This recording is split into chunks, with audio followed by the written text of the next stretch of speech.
그러니까 선생님이 왜 이렇게 묻고 시작하냐면 30분 동안 열심히 영상 촬영을 했는데 또 안전 문자 와서 13분만 남겼고 뒤에 다 날라갔어요. 그래서 아예 처음부터 다시 찍으려고 섰고요. 마음이 아픕니다. 여러분들 중에 나중에 기계공학과나 그런 전자공학과나 그런 IT, 핸드폰 이런 쪽에 하여튼 가시는 분들 있으면 이거 좀 제발 고쳐주세요. 아니 왜 동영상 촬영을 하는데 그 안전 문자 좋지 좋은데 그게 왜 와가지고 이 영상 촬영 갑자기 울컥해가지고 자 그래서 우리 아무튼 시작해볼 수 있도록 합시다. 되게 오랜만에 우리 인강으로 만나게 됐고 선생님이 오늘은 실시간으로 안 하고 영상을 촬영하는 이유는 여러분들하고 이제 요 단원이 오늘 좀 수행평가랑 연결이 많이 될 것 같아요. 그래서 이제 수행평가와 관련해서 이런 거 설명하기 위해서 우리 한번 해보도록 하고요. 인터넷 강의의 좋은 점은 어쨌든 난 좋은 점이 이렇게 다시 보는 것도 좋지만 선생님 입장에서 좋은 건 이 마스크를 안 쓰고 해도 된다는 것이 진짜 최고로 좋은 것 같아. 그것 빼고는 다른 방법이 좋긴 하지만 어쨌든 나도 오랜만에 되게 오랜만에 찍어가지고 굉장히 새롭습니다. 네, 아무튼. 자, 그래서 우리 가보면, 우리 사회불평. 지난 시간에 배운 것부터 가볼 수 있도록 할게요. 자, 사회불평등에 대한 이야기 하면서 오늘 진도도 나가야 되고 좀 재밌는 얘기도 사실 되게 많은데 내가 그런 에피소드들을 앞에서 다 얘기했지만 영상이 날아가 버림으로써 별로 하고 싶지 않긴 한데 또 모르지 하다 보면은 이렇게 재밌을 수 있으니까 한번 해볼 수 있도록 합시다.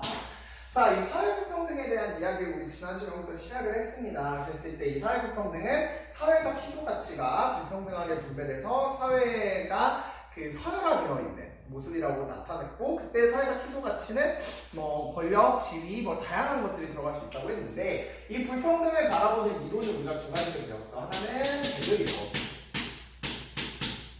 하나는 대칭이론.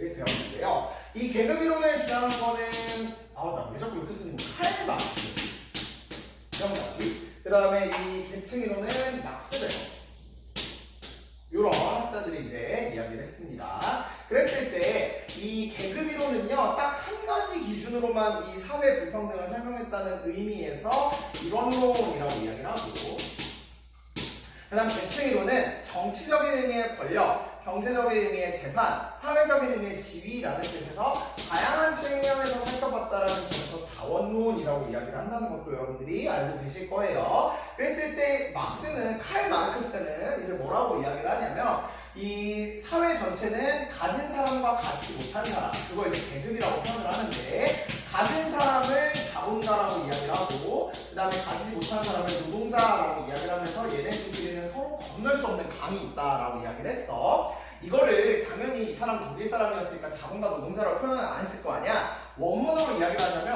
부르주아라고 이야기를 하고 부르주아 지 이렇게 쓰는 데도 있긴 합니다. 그래서 부르주아 그 다음에 노동자는 프롤레타리아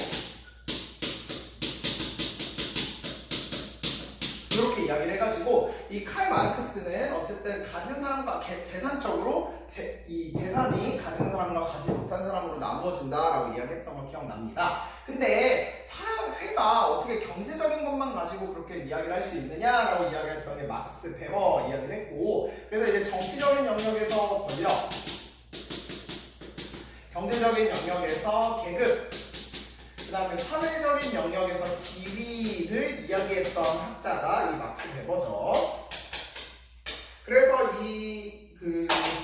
각자의 기준에 따라서 상중하로 다 구분될 수도 있고 서로 개방되어 있는 사회이기 때문에 어디에든 속할 수 있다라고 이야기를 했었습니다. 그래서 왜 우리 철학가들에 대한 이야기 할 때 선생님이 이 반에서 내가 이 설명을 못했어. 미안해. 다른 반에서 다 했는데 왈처라는 학자가 있었다고 합니다. 이 왈처는 소득 분배의 기준을 다양하게 해야 왈처라는 학자는 분배의 기준을 각각의 영역마다 서로 다 다르게 해야 된다라고 이야기를 했어. 의료 영역은 필요에 따른 분배, 민주주의는 그런 정치의 영역에 맞게 또 이렇게 가야 된다고 이야기했는데 왈처라는 사람은 이 두 가지 중에 어디에 동의하냐라고 보면 당연히 여기에 동의를 하겠죠. 왜? 정치 영역에서 권력을 기준으로, 경제적 영역으로 V를 기준으로 이야기를 했으니까 그래서 이 Y처라는 사람은 이 둘 중에 이쪽에 좀 더 동의할 것이다 라는 것도 선생님이 설명을 드렸었습니다. 자, 여기에서 우리 좀 이야기하고 싶은 게 우리가 이제 기말고사 슬슬 이야기를 해야 되잖아요. 아마 선생님 시험 범위는 대단원 6단원하고 대단원 8단원 들어갈 것 같은데 당연히 이번에도 기말고사 대비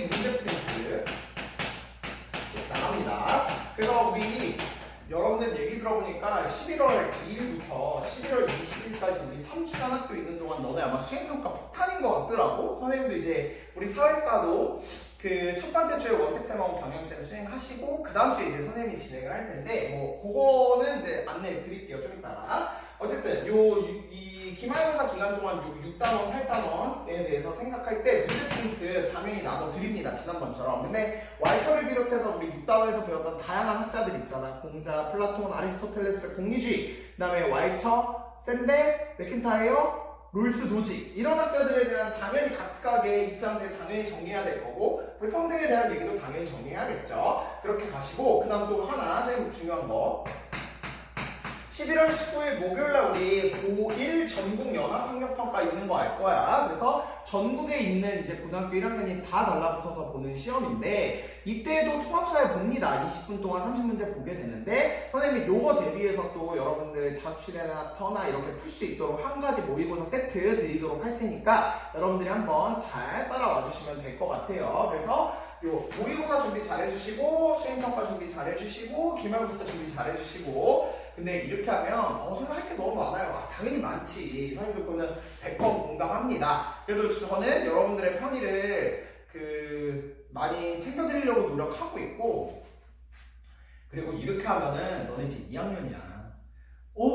선생님 양수고 입학한 지도 얼마 안 된 것 같은데요 하는데 벌써 1학년이 이렇게 지나가고 있거든. 여러분들이 남은 기간 동안 좀 있는 일정들 수행평가, 모의고사, 기말고사까지 좀 잘 마무리할 수 있도록 해주셔야 될 것 같아.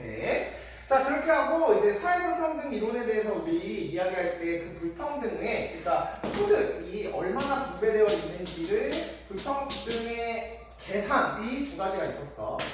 첫 번째가 소득 오분위 배율,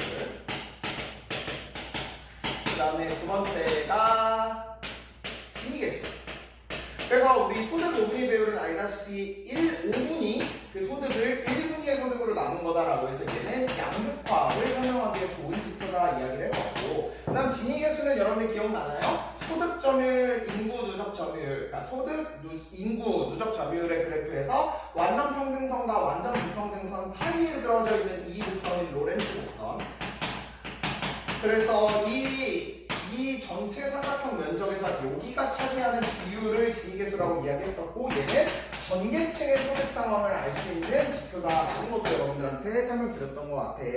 그렇게 확인하시고 그래서 이제 요 기본적인 지식을 가지고 우리 이제 대한민국에서 중요하게 생각하는 세 가지 문제에 대해서 살펴봤었던 거 기억날 거야. 첫 번째 사회계층의 양극화,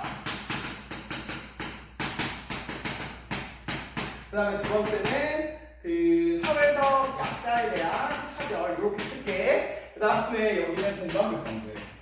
근데 두 번째 지금 영상 찍으면서 선생님이 좋은 점이 뭐냐면은 아까보다 조금 말이 더 빨리 한다라는 점과 조금 시간을 스킵하면서 빨리빨리 넘어갈 수 있는 게 좀 좋은 것 같네요. 여러분들 안 좋겠지만 왜냐면 아까 사실 녹화할 때 선생님이 진짜 온갖 썰을 다 풀었거든. 근데 우린 진도를 나가야 됩니다. 자, 아무튼 사회적 약자에 대한 차별에 대해서 나한테 궁금한 점이 많으신가 봐. 선생님 사회적 소수자 이거랑 어떻게 구별해야 되나요? 그러니까 사회적 약자 중에 차별받는 집단에 속해 있고 스스로도 차별받는다고 생각하면 그 사람들이 사회적 소수자라고 했잖아. 그러니까 이번 문제는 사회적 소수자 문제랑 동일하다고 생각하시면 돼요. 오케이. 자, 그랬을 때 사회계층의 양극화에서 우리가 그 얘기를 했었잖아. 중층이 사라지고 상하층으로 가는데 상층보다 하층으로 가는 경우가 많고 또 뭐가 문제냐면 경제적인 영역의 문제가 다른 영역에까지 문제가 된다는 점이 되게 문제라고 이야기를 했었습니다. 그래서 여러분들 그 179쪽에 주제탐구 한번 가보도록 할게요. 주제탐구 한번 가보시면 교과서 179쪽 부모의 소득과 자녀의 사교육이라는 그래프가 나오는데요. 이거 우리가 어떻게 봐줘야 되냐면 700만 원 이상, 그러니까 한 달에 그 가게가 벌어들이는 소득이 왼쪽이고 그거에 따른 자녀의 사교육비가 오른쪽으로 가. 그러니까 뭔 소리냐? 한 달에 그 집이 100만 원을 벌면 6만 원 정도를 사교육으로 쓰고 그 다음에 한 달에 700만 원 정도를 벌면은 한 달에 42만 원 정도를 쓴다는 거야. 그러니까 경제적인 영역이 지금 교육의 영역까지 영향을 미친다라는 걸 우리가 살펴볼 수 있고요. 또 하나 재밌는 사례가 뭐가 있냐면 경제 영역이 자녀의 일자리 경험에도 영향을 준다라고 우리가 살펴볼 수 있습니다. 그래서 거기 보시면 텍스트 2번 가보도록 할게요.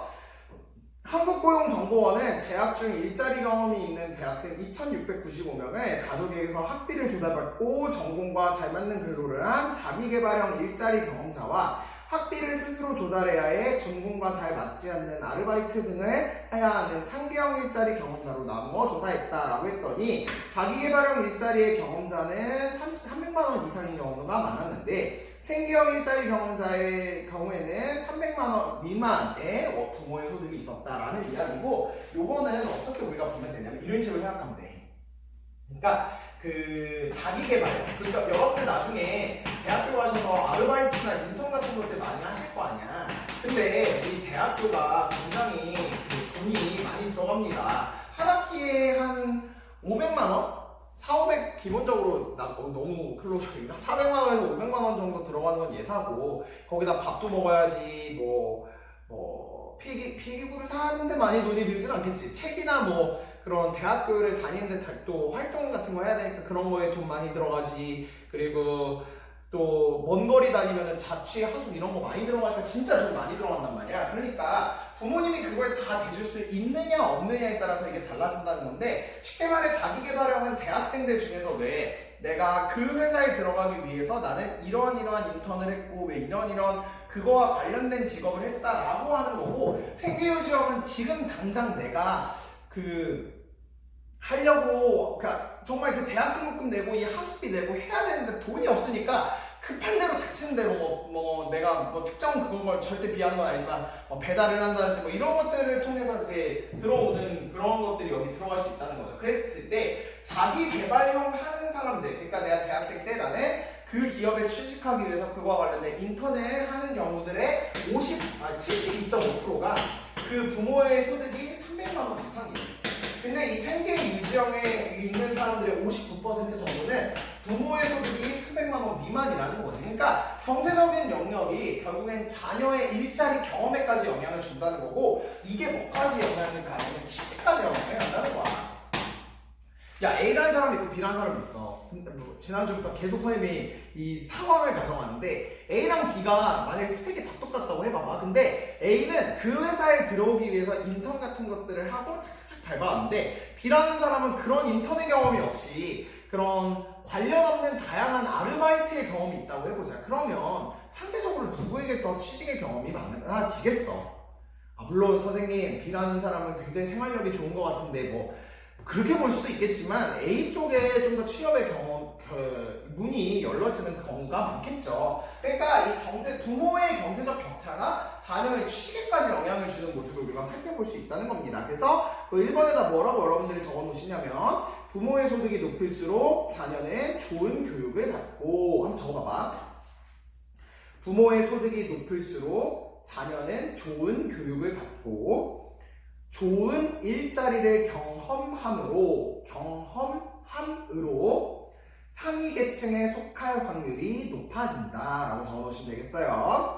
부모의 소득이 높을수록 자녀는 좋은 교육을 받고 좋은 일자리를 경험함으로 상위 계층에 속할 확률이 높다. 그래서 선생님 지난 시간에도 얘기했지만 이 경제적인 영역에 대한 근본적인 해결이 되어야지 그 이후의 사회계층의 양극화 그리고 다양한 지위의 그 사회적인 정치적인 불평등, 다양한 영역의 불평등을 해소할 수 있을 거다라는 것도 말씀드렸었습니다. 괜찮죠? 두 번째는 이 사회적 소수자의 문제고요. 우리 교과서에서 그때 뭘 살펴봤냐면 유리천장에 대한 이야기를 살펴봤을 거야. 그 유리천장에 깨는 것, 우리 캠페인 영상도 봤었지. 그리고 또 북한 이탈 주민에 대한 차별도 좀 봤는데 그런 식으로 우리가 특정 계층 그리고 특정 집단, 사회적 집단에 있다는 이유만으로 그러니까 그 특정 사회 집단이 내가 속해져 있는 게 아니라 범주화할 수 있는 거라고 생각하면 돼. 성별로서 남성, 여성, 뭐 인종으로서 뭐 흑인, 황인, 백인 이런 식으로 그랬을 때 그 여성들이 고위직에 올라가지 못하는 그것을 비유적으로 일컫는 것이 유리천장이다라고 이야기를 했죠. 그 유리천장에 대한 이야기를 우리 16쪽 한번 가볼 수 있도록 합시다. 16쪽의 유리천장 개념 프린트 읽어볼 수 있도록 할게요. 유리천장은 충분한 능력을 갖춘 구성원, 특히 여성이 조직 내 일정 서열 이상으로 오르지 못하게 하는 보이지 않는 장벽을 은유적으로 표현한 말이다. 이 용어는 1986년 3월 월스트리트 저널에 실린 캐롤 하이보미치와 티모시 쉘하르트의 기고문 제목으로 사용되면서 세상의 주목을 받기 시작하였다. 옛날에 선생님이 잠깐 아나운서 해볼까 생각을 해본 적이 있었어요. 당연히 뭐 준비를 한 적은 없습니다만 아주 잠깐 뭐 문과들은 되게 대학교 가도 진로가 이렇게 슉슉 바뀌는 경우가 많아가지고 근데 이 발음 참 잘하는 거 중요한 것 같아요. 근데 선생님은 약간 적절하진 않는 것 같아. 뭐 어쨌든 난 지금 여러분들 가르치는 게 정말 좋습니다. 갑자기 왜 이런지 모르겠네요. 이들은 유리천장에 대해 사내문서나 공개회의 석상에서는 비슷한 말도 언급되지 않지만 회사의 최고 경영진의 백인 남성으로만 꾸리기 위해 존재해온 보이지 않는 은밀한 암묵적인 현상이라고 소개하였다. 당연히 어떤 회사가 야 우리는 유리천장을 실시해 이렇게 얘기하는 회사가 어디 있겠어.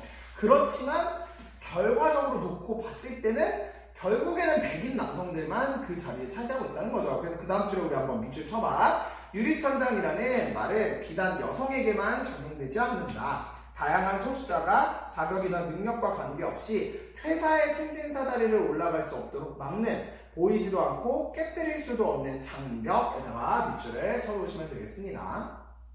그러니까 흑인이라는 이유만으로 고위직에 못 올라갈 수도 있고 여성이라는 이유만으로 올라가지 못할 수도 있고 장애인이라는 이유만으로 올라가지 못할 수도 있고 북한 이탈 주민이라는 이유만으로 올라가지 못하는 경우가 있을 수도 있다는 거죠. 그 밑에 한번 보면 봐봐. 얘들아 미국 유니언 대학의 데이비드 커터는 동료 교수들과의 논문에서 유리천장이 어느 인종에서건 모두 성별과 높은 연관성을 갖는다고 보았다. 분석 결과 백인 여성을 포함한 여성 소수자는 유리천장에 직면해 있음에 반해 흑인 남성은 그렇지 않음을 확인하였기 때문이다라고 되어 있지. 그러니까 사실은 서구 사회에서 백인 남성들이 굉장히 우월한 지위에 있는 경우들이 많았잖아요. 그러니까 남성이라는 이유로 백인이라는 이유만으로. 근데 이 유리천장, 이 고위 공직에 올라갈 수, 고위직, 그러니까 공직에서도 그리고 그런 기업에서도 그런 데서 할 때 고위직으로 올라가는 것이 여성일수록 올라가지 못하는 경우들이 더 많았다는 거야. 그러니까 흑인 남성이 어찌 보면 백인 여성보다 더 오를 수 있는 기회가 많이 있었다라는 거죠. 근데 내 누누이 얘기하지만 그런 성별, 인종 이런 건 내가 갖고 태어난 게 아니잖아. 그러니까 그걸 가지고 차별하는 것이 당연히 부당하다는 생각이 우리 세대, 선생님부터 시작해서 우리 세대는 기본적으로 가지고 있어야 될 모습이라고 저는 생각을 합니다. 알겠지? 그러니까 뭐 이런 얘기도 사실 사라져야 돼. 뭐 남성스럽다, 뭐 여성스럽다, 뭐 이런 표현들 있잖아요. 그런 것도 나는 특정한 그 성별을 성향으로 지금 나타내고 있는 거기 때문에 뭐 여기서 이제 그 사회학적으로 이제 성의 개념이 이제 조금 이제 그러니까 쉽게 말해 영어의 개념으로 이제 젠더의 개념이라는 게 나오긴 하는데 뭐 그것까지 설명하기 시작하면 너무 길어지니까 뭐 어쨌든 그러니까 특정 성별만 가지고 사람을 구분하지 말고 그냥 그 사람 자체만 놓고 봐줬으면 좋겠어요. 선생님의 생각은. 그리고 여러분들도 그런 사회가 빨리 왔으면 좋겠다고 생각을 다 같이 하고 있으면 좋을 것 같아. 내가 남성이기 때문에 여성이기 때문에 이런 식으로 평가하는 게 아니라 그 사람은 정말 능력이 있기 때문에 그 사람은 정말 노력하기 때문에 이런 식으로 평가받는 사회가 우리가 생각할 때도 정의로운 사회다라고 생각하는 거잖아. 그치? 그러니까 그런 것들이 꼭 사회에서 도래가 되었으면 좋겠습니다. 오케이, 그렇게 살펴보시고 자 이제 우리 마지막 세 번째 공감불평등 가보도록 할게. 오늘은 복습하면서 우리 개념 프린트까지 좀 살펴보는 시간이라고 보면 되겠습니다. 이 공감불평등은 우리 지난 시간에 이야기를 너무 조금밖에 못해가지고 아예 다 지우고 공감불평등에 대한 이야기만 좀 해보도록 합시다. 자, 공감불평등에 들어가기 앞서서 선생님이 지난 시간에 수도권하고 비수도권에 대한 이야기를 좀 했던 것 같아요. 기억날지 모르겠어. 그랬을 때 이 수도권에 들어가는 곳이 뭐뭐 있다고 여러분들께 얘기해 드렸지? 뻐근합니다 요즘. 서울 특별시, 그 다음에 경기도, 인천광역시 이렇게 들어간다는 걸 여러분들이 알고 계실 거야. 야, 내가 지난주에 너희들한테 지난주가 아니죠. 지지난주에 여러분들한테 대한민국의 행정구역에 대해서 설명해 드린 거 기억나죠? 그 정도는 여러분들이 이제 다 알고 있어야 된다고 나는 생각합니다. 1특별시 대한민국은 1특별시 육광역시 그리고 1특별자치시 그 다음에 1특별자치도 이렇게 구성된다고 여러분들이 알고 계셔야 될 것 같고요. 그 중에 우리는 이렇게를 수도권이라고 이야기를 한다는 건데 이 수도권과 비수도권의 차이가 굉장히 심했었죠. 왜 면적은 전체가 11.8%밖에 차지하지 않지만 뭐 인구부터 시작해서 온갖 편의시설들이 다 이쪽으로 몰려 있었잖아. 그랬을 때 이게 발생할 수밖에 없었던 원인을 우리는 성장 위주의 개발 정책이다라고 이야기를 했었어요.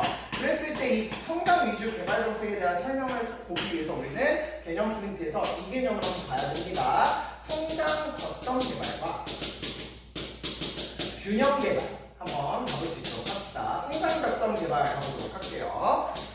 성장 잠재력이 큰 지역을 선정하여 집중적으로 육성하고 이에 따른 성장 이익을 다른 지역으로 파급하여 효과를 확산하는 개발이라고 되어 있죠. 그러니까 잘 되어 있는 그 지역 하나 딱 찍어서 거기만 키우면 그게 자동적으로 흘러갈 거다라고 생각하는 거고, 그 다음에 균형 개발은 뭐냐면 전 국토가 고르게 개발되는 거지. 그래서 정체 지역, 그러니까 머물러 있는 지역이나 낙후 지역에 우선 투자하여 지역의 개발을 통한 이익을 지역에 고루 나누고 이를 통해 지역 간의 발전 격차를 줄이려는 개발이다라고 생각하시면 되겠습니다. 그러니까 지금까지는 대한민국이 여기에 초점을 많이 맞춰져 있었는데 이제는 앞으로 이쪽으로 가야 된다는 것을 생각하시면 되겠고요. 그 다음에 얘들아, 이 공간불평등이 비단 수도권과 비수도권에만 해당되는 그 문제는 아니야. 거기 보시면 첫 번째 국가와 국가 간의 문제도 있을 수 있다는 겁니다. 보시면 그 선진국가와 후진국, 개발도상국 간의 사회적 경제적 자원이 차별적으로 분포한다라고 되어 있죠.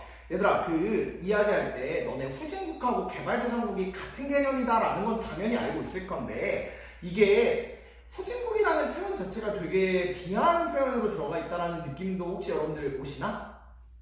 그치. 야, 너 후진국 국가 국민이야 이렇게 얘기하면 어느 사람들이 좋아하겠어. 그러니까 개발도상국이라는 표현은 앞으로 그 국가가 더 개발을 해나갈 국가다라는 뜻이거든요. 그래서 이제 우리는 선진국이랑 개발도상국이라는 표현을 써야 될 것 같은데 이 국가와 국가 간의 문제가 대표적으로 드러나는 문제가 뭐가 있냐면 대표적으로 남북 문제가 여기 들어갑니다. 남북 문제. 선생님, 남한은 경제력이 좋고 북한은 경제력이 안 좋은 거를 이야기를 하는 건가요? 라고 이야기하면 땡! 틀렸습니다. 그렇게 보는 거 아니야. 이 남북 문제는 뭐냐면 선생님 지금부터 그림을 그려볼게. 이거 혹시 뭘까요? 네, 지구예요. 그랬을 때 이 남반구랑 북반구를 비교해보면 상대적으로 경제적인 게 잘 되어 있는 국가는 북반구에 위치해 있고 그 다음에 경제적으로 좀 낙후되어 있는 국가들은 남반구에 속해져 있다라는 뜻에서 남북 문제라고 생각하시면 될 것 같아. 그래서 이제 대한민국, 일본, 중국을 포함한 미국, 유럽 이런 경제적인 대국들은 다 북반구에 속해져 있고 상대적으로 낙후되어 있는 국가들이 많은 곳이 남반구에 속해져 있는 것이 대표적인 국가와 국가 간의 공간불평등이라고 보시면 되겠고요. 다음 두 번째가 뭐가 있냐면 도시 대 농촌이래. 그래서 도시 지역으로 사회적 경제적 자원이 집중되는 반면 농촌 지역은 자원의 미비로 인구가 지속적으로 유출되어 경제가 침체된다. 도시는 인구 유입이 많이 되고 농촌은 인구가 유출이 많이 되어서 특히 이제 선생님과 같은 20, 30대의 계층들은 대부분들이 도시에서 요즘 살다 보니 이 농촌 사회에서는 고령화가 안 그래도 더 빨리 진행되고 그리고 이제 농촌 같은 경우에는 아직까지도 좀 이렇게 모이는 문화들이 있단 말이에요. 아무래도 이제 농번기에는 또 사람들의 손도 많이 필요하고 할 거 아니야. 그랬을 때 이제 어디 선생님이 기사를 보면 농촌에서의 그런 그 마을의 청년회 같은 것들을 구성하면은 그 청년회 회장이 60대, 70대 이런 사람들이래. 그러니까 농촌 인구에서는 60대, 70대도 청년이다 이렇게 이제 보는 거지. 그런 문제들이 사실 여기서 나타난다라고 확인해 볼 수 있겠고 그 다음에 우리나라에서 특별히 또 많은 문제가 되는 게 수도권과 비수도권 문제가 나오고요. 그래서 거기 보시면 수도권은 각종 문화시설을 비롯한 기반시설이 집중된다. 우리 옛날에 현대사회 권리 배우면서 문화권 같은 경우가 너무 도시에만 집중되어 있다 뭐 이런 이야기를 했던 거 기억날 거야. 그다음 마지막 네 번째는 도시 내에서 발생한다는 건데요. 저소득층이 거주하는 지역은 노후되어 환경이 열악하다라고 되어 있거든. 그걸 이제 대표적으로 표현하는 표현이 이제 슬럼. 그래서 슬럼화되었다, 뭐 슬럼가다 뭐 이런 얘기 하잖아. 그러니까 뭐냐면 이게 미국 뉴욕에서 비롯된 말인데요. 이렇게 이제 도시가 있으면 그 중에 부유층들이 사는 지역이 있고 또 이제 빈민층이 사는 지역이 있고 그다음에 상대적으로 낙후되는 지역이 있다는 거야. 그런 걸 이제 우리가 슬럼화 또 슬럼가 이렇게 표현을 하는데 어쨌든 그런 모습들도 이 도시 내 공간 불평등의 모습이다라고 생각할 수 있다는 거 확인할 수 있겠습니다. 자, 이 공간 불평등으로 인해서 일어나는 것이 대표적으로 지역격차인데 그 지역격차에 대한 이야기 가보도록 하자고. 지역격차는 일반적으로 지역 불균형으로 표현된다. 사회불평등이 집단 간, 계층 간, 부문 간, 사회적 기회, 자원, 권력이 불공평하게 배분된 상태를 지칭한다면 지역격차는 사회적 기회, 자원, 권력이 지역 간에 골고루 분포하지 못해 현격한 차이가 발생하는 상태를 지칭한다. 그래서 밑줄 지역격차는 지역이라는 공간 범주를 기준으로 해서 나타나는 포괄적인 차이 혹은 불균형을 의미한다. 밑줄 지으면 되겠습니다. 근데 얘들아 그 밑에 보면은 나올 텐데 이 지역격차 문제가 너희들 생각할 때 예를 들어서 그러면 여기에 속해져 있는 사람들은 되게 좋고 그 다음에 여기에 속해져 있는 사람들은 되게 안 좋겠네요 이렇게 생각할 수 있잖아. 근데 얘들아 빨간색은 당연히 빨간색대로도 문제가 되지만 파란색 그러니까 사람들이 많이 살고 있는 광해 지역도요 그 자체적으로 문제점이 되게 많다고 설명이 되어 있거든. 그거에 대한 예시를 하면 이걸로 들어보려고 하는데 여러분들 우리나라에서 OECD 그러니까 경제협력 개발 선진국들 한 20개 국가 정도 들어갔는데 이 OECD에서 우리나라가 1위 하는 게 몇 개가 좀 있거든. 혹시 뭐뭐 있는지 아시나요? 100% 나왔을 거예요. 선생님 저출산이요, 선생님 자살률이요.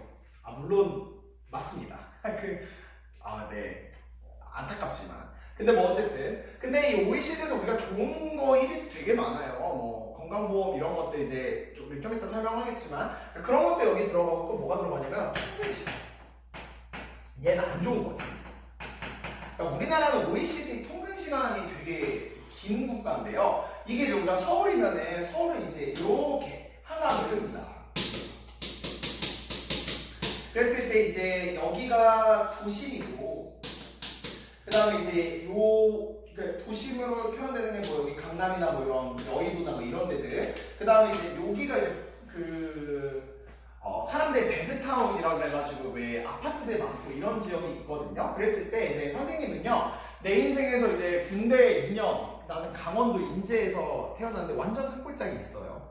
난 근데 인제 되게 좋아해. 그래서 이제 선생님이 양수리에서 3년 살았으니까 도합 한 4, 5년 정도 빼고는 난 선생님은 서울에서 태어나고 자랐거든요. 선생님은 요 노원구라는 지역에서 거의 한 20년 정도 살았습니다. 대학교 입학할 때까지 여기서 살았고 그 다음 지금 선생님 지금 이제 강원인데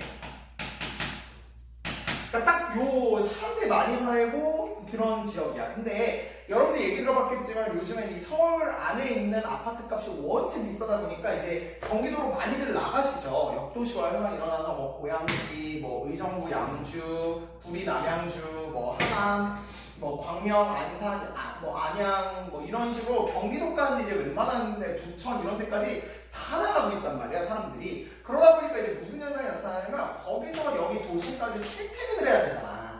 근데 이게 우리나라 기준으로 봤을 때 기본적으로 한 2시간에서 3시간 정도는 하루에 걸리거든요. 하루에 24시간이면 이 2시간, 3시간을 길에다 쓰고 있는 거야. 그러다 보니 시간도 엄청 길고 그리고 사람들도 원체 많다 보니까 이게 출퇴근할 때 질도 사실 굉장히 안 좋아요. 내가 대표적으로 무슨 얘기가 있냐면 선생님 이제 학교가 이제 신촌대학교가 있었습니다. 선생님은 여기 이렇게 2호선이라고 서울에 이렇게 있거든요, 지하철이. 그리고 얘들아 재밌는 게 서울은 원체 넓잖아. 그리고 이게 이 서울 안에 25개 구가 있어요.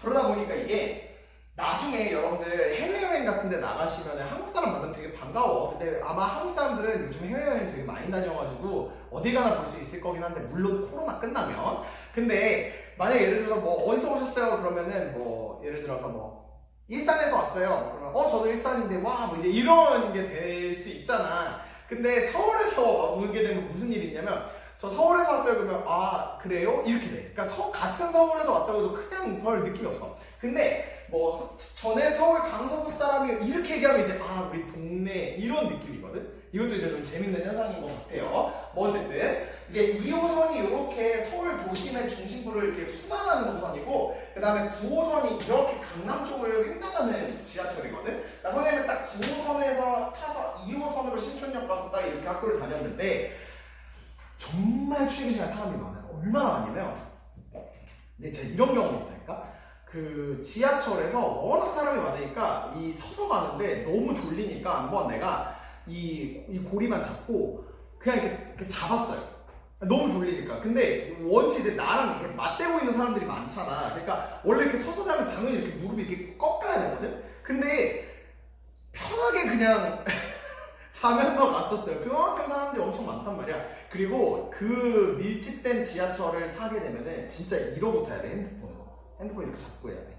안 그러면 이게 손이 어디로 어떻게 갈지 모르거든. 뭐 그런 문제도 있고. 그 다음에 이제 또 언제 무슨 경험이 있었냐면은, 이제 지하철에서 이제 막 내려가려고 이제 딱 내리는데 사람들이 이제 다 막 오는 거야. 그래서 선생님 진짜 출근 시간 때 내가 지하철을 한번 내리려다가 밀려서 그 역에서 못 내렸던 적도 한 번 있었다. 그럴 정도로 이 수도권에 사람들이 많이 몰려서 하는 게 절대 좋은 게 아니에요. 그러니까 그 자체도 굉장히 문제가 많이 발생하고 있고, 그래서 서울에 지금 쓰레기를 처리하는 그 처리 능력이 이제 한계에 다다르고 있대. 이거 진짜 좀 심각한 문제 같은데, 2025년쯤 되면은 이 수도권을 비롯해 특히 서울에 그 쓰레기를 처리할 수 있는 공간이 이제 부족해진다라는 얘기가 나오고 있어가지고, 이것 빨리 좀 그 관련 학계나 그런 데서 좀 해결해야 되지 않나, 저는 개인적으로 그렇게 생각합니다. 어쨌든 지역 격차 우리 살펴봤고요. 그래서 이 지역 격차가 건강 불평등까지 이어진다는 거 우리 179쪽 자료 3번을 통해서 한번 가보도록 하자. 거기 보시면 인구 10,000명당 진료할 수 있는 의사 숫자가 거기 나와 있는데, 거기 대도시는요 이 10,000명당 25.8명이고요. 그 다음에 농어촌은 10.7명. 그러니까 의사의 숫자 자체가 지금 차이가 있다는 게 여러분들 보여지지. 이런 이유가 발생하게 된 이유를 우리가 살펴보자면, 당연히 성장 위주의 개발 정책이 어디까지 지금 영향을 주고 있냐면, 의료시설 설립까지. 의료시설 집중. 어디에? 대도시에. 이런 문제까지 이어졌다는 걸 우리가 확인해 볼 수 있을 거고요. 그래서 이 자료 그 3번 봐봐. 이러한 현상들이 심화되면 어떤 문제가 발생할 수 있냐면, 얘들아, 내가 그 뭐 예를 들어서 사회적 약자로 태어났는데 심지어 낙후된 지역에서 태어났고 우리 집이 하층이야. 그러면 내가 아무리 능력이 있고 그래도 나의 그런 그 능력을 다 발휘할 수 없겠지. 그래서 개인적인 측면에서 이런 불평등이 뭘로 이어지냐면, 기본권을 침해하는 모습으로 나타나게 된 거고, 사회적으로는 당연히 사회적인 갈등이 커지는 양상으로 나타나게 될 거다라고 여러분들이 생각해 놓으셔야 될 것 같아요. 이게 사회 불평등의 문제점이다라고 생각하시면 되겠고요. 자, 그래서 요거를 이제 할 수 있도록 스스로 확인 178쪽에 한번 답을 달아봅시다. 1번. 오늘날 우리 사회에서는 중간계층이 점점 감소하면서 상층과 하층의 양극단으로 쏠리는 무슨 현상? 사회 계층의 양극화 적어놓으시면 되겠고, 2번. 우리 사회에서 수도권과 비수도권, 도시와 농촌 간 격차가 나타나게 된 가장 큰 이유는 성장 위주의 개발 정책이다 라고 여러분들이 생각해 놓으시면 되겠습니다. 자, 그래서 이제 이 문제들 본격적으로 다 살펴봤으니까 이제 해결하러 가야겠죠? 그래서 여기서 잠깐 끊고 우리 182쪽으로 교과서 넘어갈 수 있도록 합시다. 그래서 이제 칠판도 새로 지었고요. 이제 우리 지역 공간 불평등을 포함한 다양한 사회 불평등을 해결하기 위한 방법들을 한번 살펴보려고 합니다. 그래서 우리 그렇게 일단 정리를 하고 갈 건데 뭐가 있냐면, 우리 교과서에서 이거 불평등을 해결하기 위한 노력으로 왜 우리 사회계층의 양극화랑 그 다음에 사회적 약자에 대한 차별,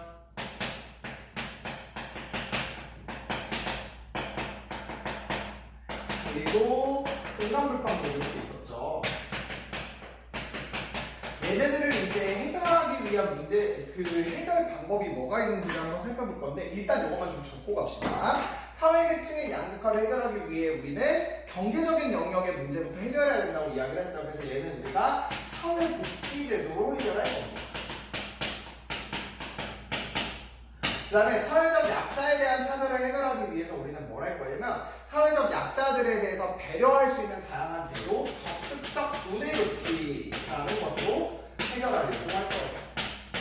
그 다음 세 번째, 공간 불평등을 우리는 어떻게 해결할 거냐면, 지역에 그런 격차가 많이 났으니 그런 것들을 해결할 수 있는 지역 격차 완화 정책을 통해서 해결한다라고 일단은 생각하시면 되겠고, 아마 오늘 사회복지제도에 대한 설명까지 하면은 마무리 될 것 같습니다. 자, 182쪽 교과서 가볼게요. 능력이나 업적에 따른 어느 정도의 불평등은 개인의 성취 동기를 북돋아 사회를 발전시키는 긍정적 기능을 하기도 한다. 지금 얘기했지? 사회 불평등이 항상 나쁜 것만은 아니라고 이야기를 했어. 하지만 환경적이고 구조적인 조건에 의해 불평등이 발생하거나 불평등이 지나치게 심화하면, 다시 말해 나는 능력이 있음에도 불구하고 가난한 집안에서 하여튼 여러 가지의 그런 불공정한 걸로 태어났어. 그러면 당연히 그 자체가 좋지 않겠죠. 이는 오히려 개인의 능력을 발휘할 기회를 빼앗고 개인이나 집단 간의 대립과 갈등을 일으켜 정의로운 사회 실현을 가로막을 수 있다.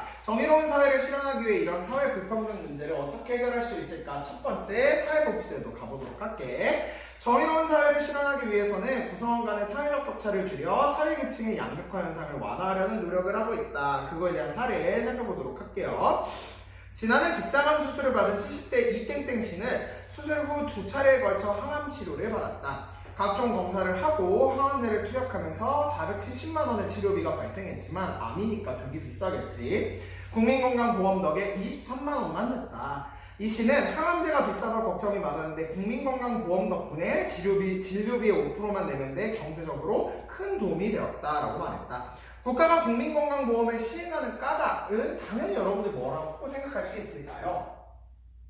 봐봐, 어떻게 쓰면 되냐면 경제적 이유로 질병, 이렇게 쓰는 게 좋겠다. 다음에 고치지 못하는. 그럼 요거는 약간 나이브하게 쓸게. 그냥 진짜 그냥 말 나오는 대로.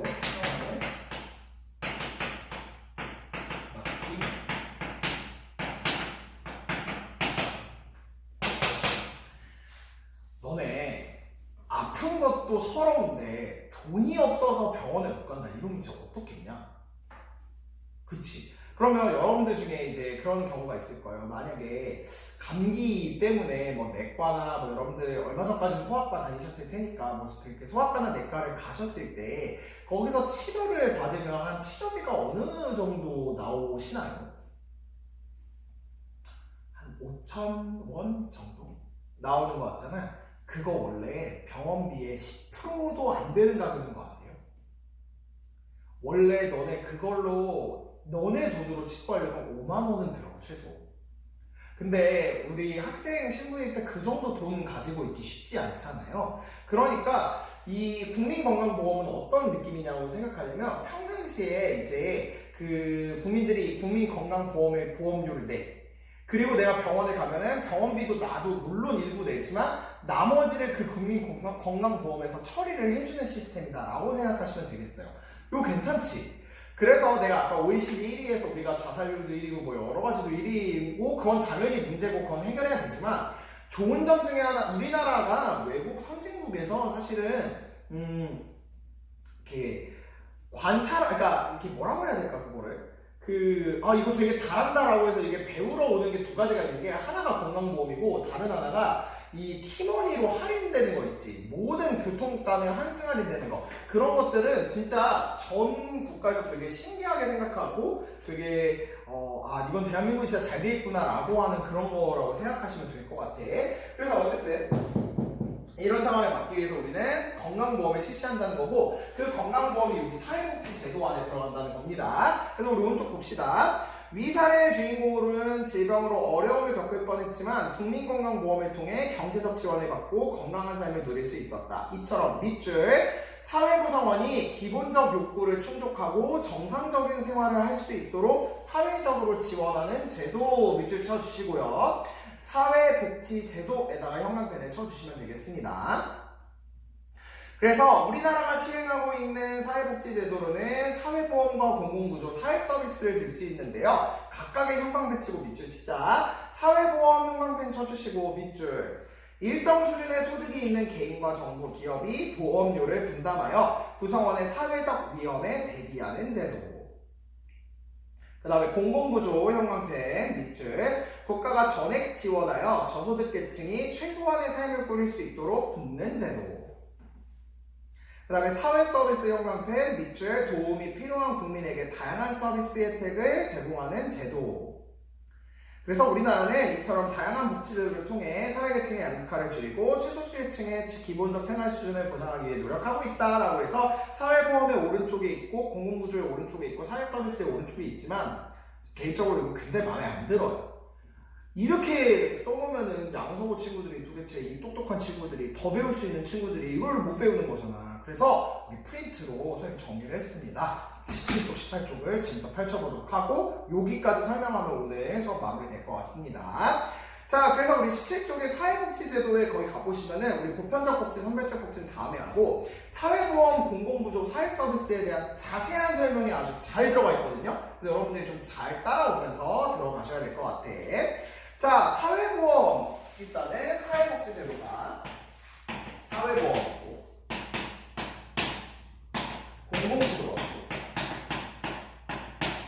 사회서비스로 구성이 된다고 되어 있는데 각각이 이렇게 구분이 되어 있는 건 당연히 그 정의가 서로 다르기 때문이겠죠. 그래서 우리 한번 살펴볼 수 있도록 합시다. 사회보험, 질병, 실업, 산업재해, 은퇴 및 노령 등으로 인하여 발생할 수 있는 사회적 위험. 다시 말해 내가 평상시에 열심히 생활하다가 갑자기 아파, 혹은 내가 열심히 생활하다가 이제 다쳤어, 혹은 내가 열심히 생활하다가 뭐 이제 너무 노령이 되어서 이제 일자리에서 나와야 돼, 뭐 이런 상황에서는 평상시에야 소득이 있지만 그게 없어지는 상황, 위험이 생기는 거잖아요. 그 위험을 공공부문이 운영하는 보험의 방식을 통해, 다시 말해 국가가 운영하는 방식의 보험을 통해서 모든 국민이 안전한 삶을 누리는 데 필요한 소득과 건강을 보장하기 위한 보험이다 생각하시면 돼. 여러분들 보험이라는 거는 아마 경영쌤 수업에서도 잘 들으셨겠지만 우리가 안전을 위해 들어놓는 건데요. 이 사회보험이라는 것은 어떤 느낌이냐면 우리 사회적으로 아예 딱 이런 보험을 갖추고 있는 거다. 그러니까 국가가 운영하는 보험이다 생각하시면 돼. 그래서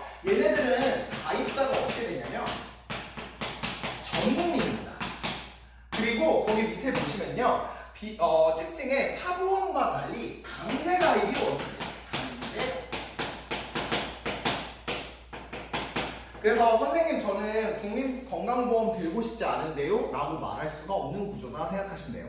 선생님이 아직도 생각나는 게 내가 3년 전에 이제 교사 처음 되고 나서 이제 월급 날이었는데, 와 그러면 월급 당연히 많이 나오진 않았지만 어쨌든 그 월급이 딱 나오는 날 이제 선생님 기억 날 거 아니야. 근데 내가 그때 딱 우리 집 유치통을 갔더니 이런 식이 되는 거야. 축하합니다. 박우진님은 국민건강보험에 가입되셨습니다. 뭐 이렇게 날라온 거야. 난 내가 가입한 적 한 번도 없거든요. 근데 이게 가입이 되어 있더라고요. 그러니까 그런 식으로 전 국민이 강제 가입이 되어 있는 보험이 사회보험이다라고 생각하시면 되겠고, 미래에 직면할 사회적 위험에 대처하는 사전 예방적인 성격이다. 사전 예방. 내가 나중에 아플 것을 대비해서 들어놓는 보험, 이렇게 생각하시면 되겠지. 그리고 금전적 지원을 원칙으로 하고 소득 재분 효과가 있다고 되어 있는데 이건 조금 이따 설명을 해주도록 할게요. 그 다음에 비용 부담. 그러면 내가 예를 들어서 아파서 그 내과를 갔어요. 그래서 이제 5,000원의 진료비를 내면은 45,000원 정도는 건강보험이 내주는 건데, 그럼 그 45,000원은 누가 비용을 내느냐라고 봤을 때 보시면 피보험자. 그러니까 피보험자란 말이 무슨 뜻이냐면 보험에 가입된 사람이야. 그러니까 그리고 얘네는 전 국민이 가입되어 있으니까 결국 가입된 사람이 그거에 수혜를 받는 거잖아. 내가 돈도 내지만 내가 그거에 대한 혜택도 받잖아요. 그러니까 사회보험은 보험에 가입되어 있는 사람이 곧 돈을 내는 사람이랑 동일해. 그래서 피보험자, 수혜자, 기업주, 국가가 공동 부담한다라는 게 특징이에요. 이 사회보험의 돈을 누가 내주냐면 개인도 되고, 그러니까 수혜자. 그리고 이 사람을 고용하고 있는 기업의 기업주나 이 사람이 공무원이나 선생님처럼 교사하면요 국가가 내줘요.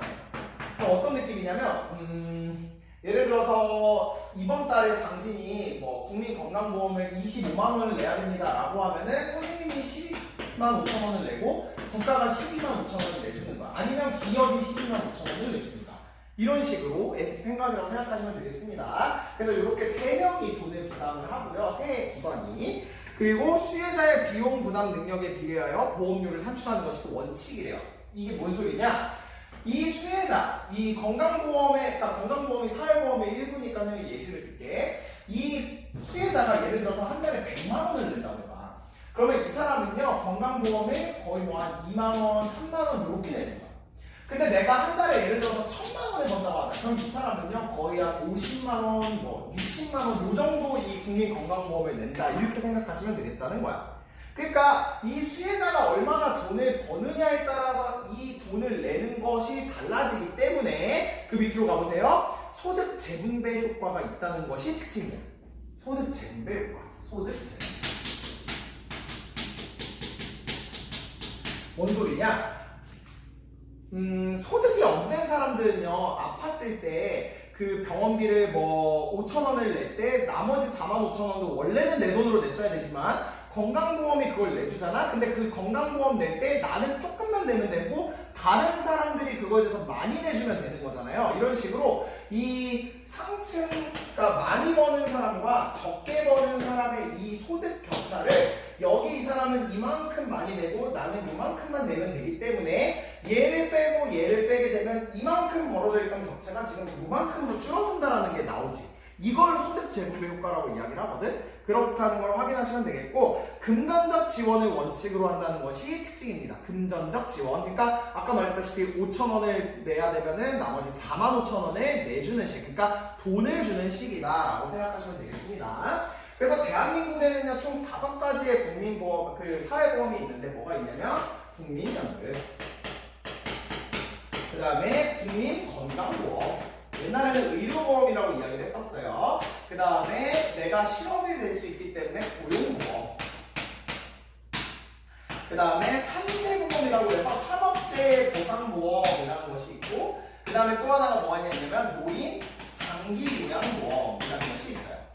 그러니까 이게 사회적 위험에 맞게 각각 하나하나씩 다 있다고 생각하면 돼. 그래서 거기 보시면 국민연금 제도, 노령, 장애, 사망 등으로 소득활동이 중단된 경우 본인이나 유족에게 지급하는 연금. 그러니까 대표적으로 내가 나이가 들게 되면 결국 내 일자리에서 나가야 되잖아. 근데 그동안은 내가 매번 월급이 있었는데 이제 월급이 끊기게 되니 내가 연금을 미리 들어놨으면 그 은퇴 직후로부터는 연금을 계속 받는 거다라고 생각하시면 돼. 그 다음 건강보험은 국민상호 질병, 부상 등의 위험을 분담하고 필요한 의료 서비스를 받을 수 있도록 하는 거. 아까 말했다시피 모든 병원에서의 혜택들, 근데 모든 혜택이라고 얘기하면 아직 건강보험에 안 들어가 있는 게 몇 가지 있어가지고 대표적으로 한의원이 아직 건강보험에 안 들어가 있거든요. 그러니까 뭐 어쨌든 내가 그런 병원에서 진료받는 그런 것들이 여기 건강보험 혜택으로 받을 수 있고, 고용보험 제도로는 실직 시 본인 및 가족에게 생계비를 보장하는 제도. 그러니까 실업급여를 준다고 이야기를 하거든요. 그러니까 고용보험을 내가 미리 들어놨으면 내가 실직이 됐을 때 그거에 대한 돈을 내주는, 그러니까 기존만큼은 못 주겠지만 일정 부분 주는 거지. 그러니까 사회보장적으로는 근로자가 그동안 있었던 그 생계 유지가 계속 가능할 수 있도록 한다는 점. 그리고 취업의 촉진. 야,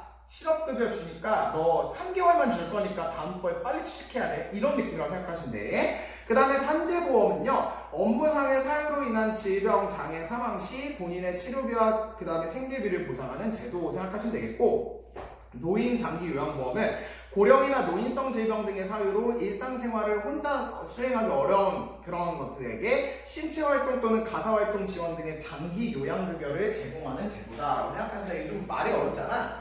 이게 치매라고 그러니까 아니 내가 말을 왜 이랬냐면 조심해서 가야겠다는 생각을 해가지고, 그러니까 이 치매 같은 경우에는요 우리가 굉장히 오랫동안 투병해야 되고 어떤 치료약이나 이런 완치의 개념이 많지는 않잖아요. 그래서 장기간에 요양을 해야 되는데 그 요양하는 것에 대해서 사실은 뭐 요양사가 붙는 것부터 시작해서 들어가는 약이나 이런 것들이 또 되게 많잖아. 그러니까 그런 장기간의 기간 동안에 그런 것들을 대줄 수 있는 보험이다라고 생각하시면 되겠어. 최근에 우리나라가 대한민국이 노령화가 원체 많아지다 보니까 이 노인장기 요양보험은 그 전까지는 이렇게 4대 보험이라고 얘기를 했거든. 근데 최근에 들어서 생겨난 개념이다라고 생각하시면 좋을 것 같습니다. 자, 그렇게 해서 우리 사회복지제도 중에 사회보험까지 설명을 드렸고요. 이제 컴퓨터로 이동해서 선생님이 여러분들에게 좀 더 설명해 드리도록 할게요.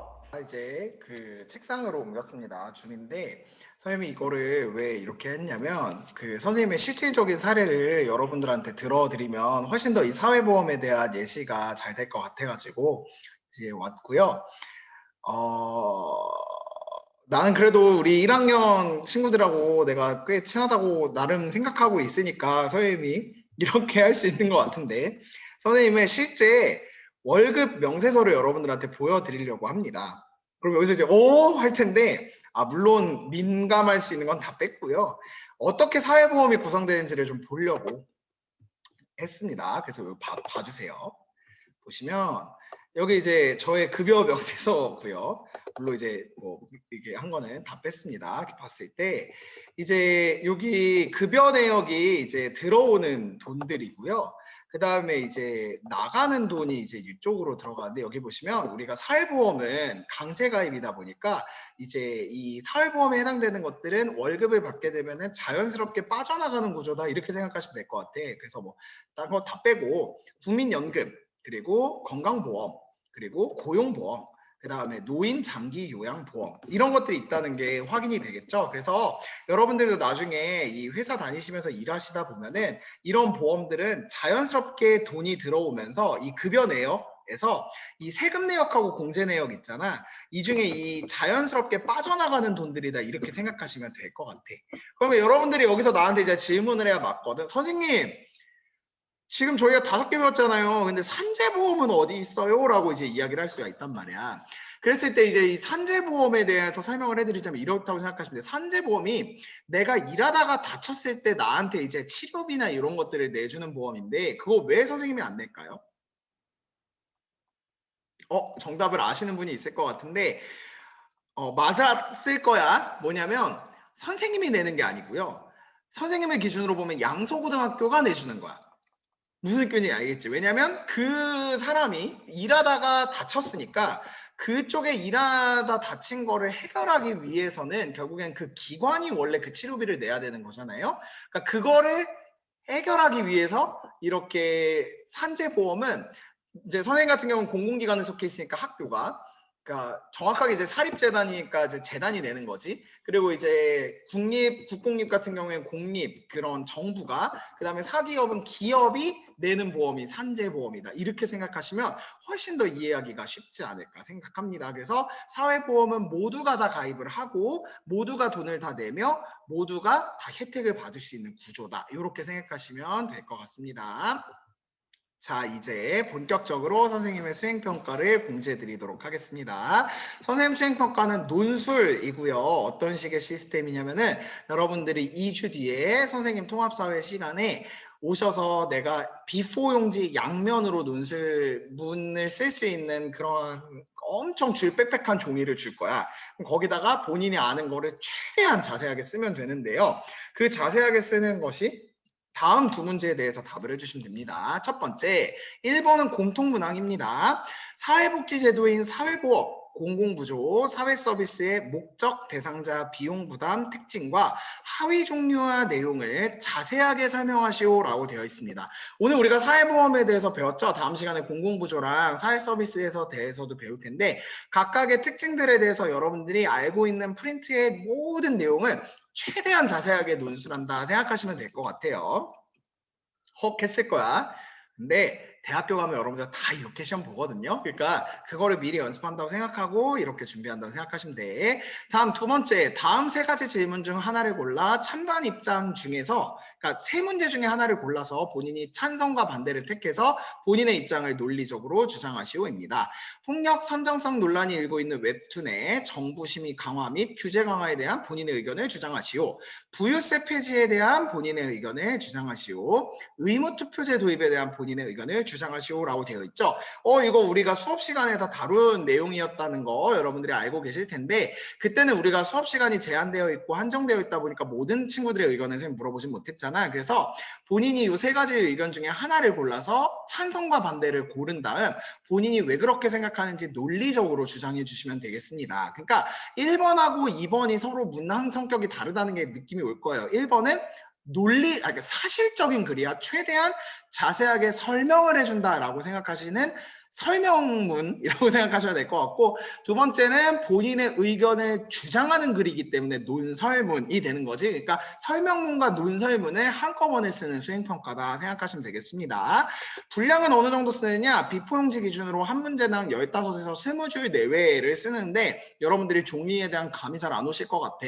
사실 이제 2학년, 3학년 선배들은 선생님하고 이 논술 수행평가를 너무 자주 해서 우진쌤 수행평가면 그 무지막지한 종이 뭐 이렇게 얘기는 하는데 선생님이 다음 주 수업 시간에 한번 보여줄게요. 그 종이가 어떻게 구성되어 있는지. 그리고 실시는 11월 9일부터 13일까지 선생님 수업 시간에 진행이 되고요. 50분 중에 아마 선생님이 40분 정도 시간 줄 겁니다. 그 시간 동안에 본인의 의견에 1, 2번에 대한 최대하게 자세하게 서술해야 될 것 같고 그래서 요거를 선생님이 오늘 공유를 해드렸으니 다른 과목 수행평가도 많다는 거 여러분들 알고 있긴 한데 지금부터 차근차근 그래도 선생님 건 아직 좀 여유가 있으니까 지금부터 차근차근 준비할 수 있도록 하십시다. 그래서 채점 기준은 사실성, 논리성, 근거의 명확성 이 세 가지를 기준으로 선생님이 각각 상중하, 상중하, 상중하 이렇게 이제 나눌 거예요. 그래서 이제 상상상 받으면 10점, 상상중 받으면 9점 이런 식으로 해서 마지막 하하하 받으면 4점 이런 식으로 부여를 하게 될 거고요. 그래서 10점부터 4점까지 차등해서 지급되는 논술이다라고 생각하시면 되겠습니다. 요 자세한 수행평가 공지는 다음 주에 여러분들 현장 수업 오셔서 선생님이 더 자세하게 설명을 해드릴 테니 내가 요 질문에 대해서 미리 오픈을 했잖아. 요거에 대해서 여러분들이 미리부터 준비를 해주셔야 될 것 같습니다. 자, 오늘의 과제는 그래서 오늘 사회보험 마지막에 공부를 했으니까 이 사회보험에 대한 내용을 여러분들이 한번 여러분들의 언어로 정리해보는 것을 선생님이 과제로 내드릴게. 미리 수행평가 준비한다고 생각하시고 이 사회보험에 대한 내용들 자세하게 한번 여러분들의 언어로 작성을 해보셨으면 좋겠습니다. 뭐 질문사항 있으면 언제든지 선생님한테 물어봐 주시고 온라인 클래스 과제에다가 올려도 선생님이 다 피드백하니까 댓글 5, 6, 7반은 댓글 달아주니까 또 여러분들이 최대한 선생님한테 하고 싶은 말 있으면 웅클에서 해주셔도 될 것 같습니다. 자, 우리 1학년 친구들 모두 다 보고 싶은데 오늘따라 아무튼 우리 다음 주에 또 건강한 모습으로 11월에 이제 수업 시간에 만날 수 있도록 하겠습니다. 우리 잘 준비하시고 과제도 잘 올려주세요. 안녕.